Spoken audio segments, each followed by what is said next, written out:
Так, у меня есть девушка? Да.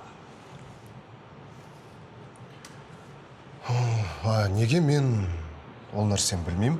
Неге ешкім айтқан жоқ?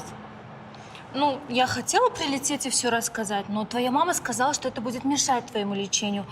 И даже звондауға болмайды деді. Түсінбедім. И как долго мы вместе? Ну, где-то 2 жыл и даже больше. А еще жақында сен маған предложение жасадың. Так что правильнее будет не девушка, а невеста.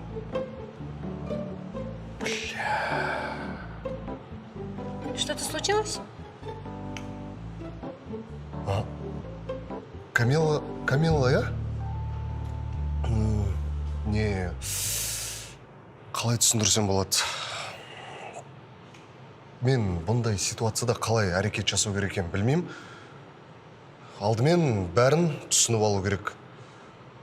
Сосын қалай таптың мені? В смысле қалай? Сенің лечащий врач айтты? Врач? Қандай врач? Алло, Камила? Мен Түркістан қаласының ауруханасының бас имам, то есть бас дәрігерімін. Я тыңдап тұрмын. Камила, мен сіздің нөміріңізді Арсеннің мамасынан алған болатмын. Жағдайды білесіз. Арсеннің жағдайын жақсарту үшін барлығын істеп жатырмыз. Бірақ бізге сіздің көмегіңіз керек. Так что Түркістанға келуіңіз керек. Зачем? Мамасы айтты ғой, звондамасын, келмесін, лечениесіне мешать етпесін деп. Я басында сондай болған. Бірақ Арсеннің жағдайы нашарлап бара жатыр. Бізге срочно сіздің келгеніңіз дұрыс. Онда әрине қашан келейін? Как только, так столько. Что? В общем, тезірек жетіңіз. Хорошо.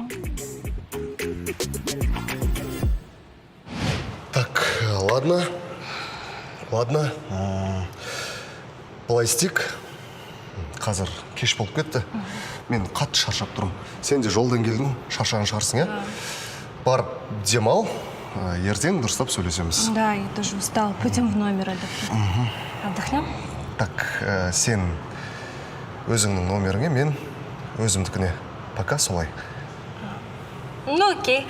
Тебе же все-таки надо привыкнуть. Ладно.